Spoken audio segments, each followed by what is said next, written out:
Welcome back to Mega Man X8. So, we've defeated Optic Sunflower, and now there's but one Maverick left. Looks like there's only one Maverick left. See? Ollie said so Could this be the too. last of them? Or is this just the beginning? Yeah, there's gonna be a second half of the game where all the Mavericks are upside down.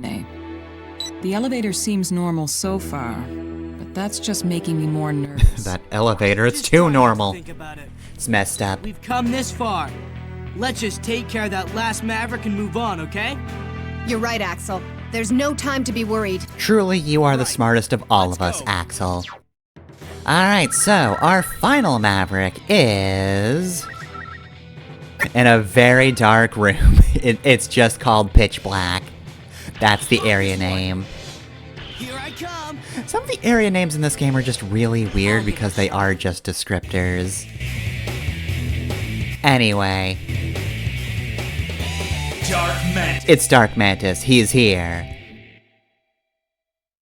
So, today, we've got an espionage mission. Patrol droids will be dispatched. Be very careful and try not to get caught in I there. wouldn't exactly call it stealth. There are things that can catch us to make things more difficult, but I really would not describe this as a Metal Gear-esque stage. I mean, I said espionage, but you know, ours is more straightforward. So yeah, if you get caught by those guys, or even stab them, they'll summon some enemies. So that's why I'm not attacking them here. We've also got these fans, which... the hitboxes on these are a little tighter than I would expect. Or maybe as tight, I don't know. I didn't really go into that one with any expectations, but I did have a pretty bad tendency of getting hit by those things when I thought I was safe.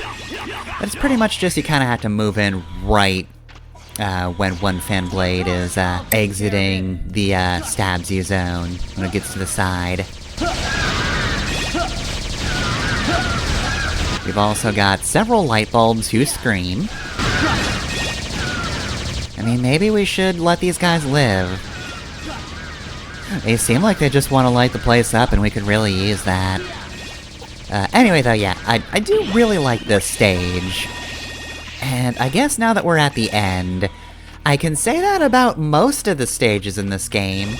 I did like a lot of them. Oh yeah, and here's some spotlights, so, this is what can catch you, but this is still more platforming with a punishment for going to the wrong spot than straight-up stealth. Anyway, though, right, so... I like most of the stages in the game as long as they don't involve a ride chaser. Those are just not fun to play whatsoever. And I guess I wasn't fond of Optic Sunflower either. That's one of those... Even if you're not playing like me, and, you know, restarting for a recording, it's still gonna take some practice to get down. And I guess I appreciate that stage front-loading all the really hard challenges so that, you know, if you get by those, you can probably clear the rest no problem. But there's just something really frustrating about those first few where it's like, oh yeah, there's these tiny little guys, and they are the toughest bastards on this entire planet. You cannot kill them no matter what you do. But, yeah, no, it wasn't a terrible stage, though, and I'd still take that over Ride Chaser. This one, I'm also fond of. I absolutely love the atmosphere of it, and the platforming's okay. But that being said, we are going to take some bite out of the level here. If you copy one of these guys, do a salute with the special button, and no, we don't destroy that thing. That's me trying to remember how you transform. It's just, you press the partner button and you're fine. And so, with Axel's electric ability, we are able to recharge the generator. I think X can also recharge it. I don't think Zero can, though. With that, though, we've completely removed the spotlights in this section, and now we can go up here for a bunch of regular metals and a fancy rare metal. You can use it to make a new chip. When you get So back yeah, to the level hunter's is base, way you should take easier it to when the you lab. reactivate the generator. So, I'm kinda down with that, but I don't know. It certainly makes the rest of the stage easier, and in terms of recording, I'll accept that. Like, right, I believe here, I want to say? No, not quite here. But there is just a section that is straight up incredibly simple in comparison to just going through it with the lights still off. I'd prefer to just go over this one. Actually, it might be this one. There's basically a section where it's very dark, and there's one source of light, and it's an enemy that moves across the area. It can die. It has a lot of HP at least, but it can be killed. And if it does, you kind of just screw yourself over. That's a rare metal. You can use it to make a new chip. When you get back to the hunter base... I don't think you it's should these take it to sections, the because I lab. didn't see any spikes, and that's kind of the big thing in that one, so I think it's post-door. Alright, so we're gonna switch to Axel here, and we're just gonna kind of flood this area with grenades. Thank you, grenade launcher. Anyway, though, I guess now that we've seen all of the main stages in the game, I can point out that every stage in this game has its kind of own distinct thing.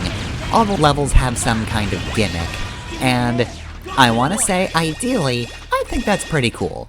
Obviously, things come down to level design more than anything else, but the fact that everything has a gimmick to stand out, I think is theoretically pretty neat. It does lead to situations like the Ride Chaser stages, unfortunately, where some of the gimmicks are just not fun whatsoever, and I don't like them. But I think overall you get stuff like this, or you get the mine stage where you're chased by a robot. It's just tiny little things that make the levels really stand out, and I think that's neat. That being said, though, yeah, this is the section I was thinking of before, because there's spikes everywhere, so if you kill the guy lighting the room, there's a pretty good chance you'll just walk into spikes like an idiot, because you can't see him. So if you go up in this section, you can find one of X's capsules, but unfortunately this is not the X5 hack where I can just pick those up with anybody who isn't X. And man, to this day, I still kinda miss that. I personally was very fond of not having to worry about having X in specific stages. Target can move freely in dark areas. I mean, me too. He ain't special. Can heal himself. But can he hide himself while he repairs himself? That's the real question. Well, the good news is, since the generator's off, we don't actually have to worry about any sort of darkness gimmick. You're not hiding from anyone! You look ridiculous! What a waste, huh, Zero? What do you mean by that, Maverick? You could have made a great general in our ranks. You get paid so much, and the benefits are excellent. I'm not interested in joining up with Mavericks, thank you very much. Been there, done that. Wasn't even a Maverick either. I was awakened, it's different. Okay, so Dark Mantis is not the hardest boss, but he's got a few tricks up his sleeve, and also, he is a boss with a grab attack, so if a character happens to die and he gets ya, yeah, if he does that, it's gonna hurt. So yeah, there's the healing attack. He doesn't use that too often, though, especially once you change phases. So now he's just all over the place, and that's really the biggest problem with this fight, is he is a very active boss, he's very jumpy. It's really hard to avoid him. Here's his desperation phase, he just attacks half the screen at a time. He's very big, so it's very easy to tell where he's going to attack. Pretty much the only difficult part of that attack is the beginning. As long as you are in the correct position, in time to move out of the way, then you should be fine. Also, yeah, this is an incredibly sloppy fight, so you can kind of tell I'm not the best at Dark Mantis either. I'm not that good at this one. Really came down more to the wire than it should have. But I guess I'm just weak to bosses who kind of just jump around like they own the place. Piece of cake. Alright, so that's that. We get our moves. And we can pose one last time, because now we have all of the weapons in the game, or at least the ones we get from bosses. This, however, is not our backyard. That looked like a hard fight, but there was never any doubt that you'd come out on top. Thanks, Cygnus. Right, so that takes care of all of the Mavericks. So, as always, the question is, what happens now that we've taken care of those guys? And well, as always, we're not actually going to find out what goes on with them until next time. So let's see, what do we got here? Ah, there we go. So yeah, here's a 0 weapon. Might as well buy that one. But yeah, like I was saying, it's not the end yet. We do have to... Oop, shield armor, cool. We do have to do the cleanup. So, as always... yeah, this is that time. Prepare yourself for us to go and get all the stuff I missed the first time. Of course, the big mystery is, will I need to go through Avalanche Yeti stage twice?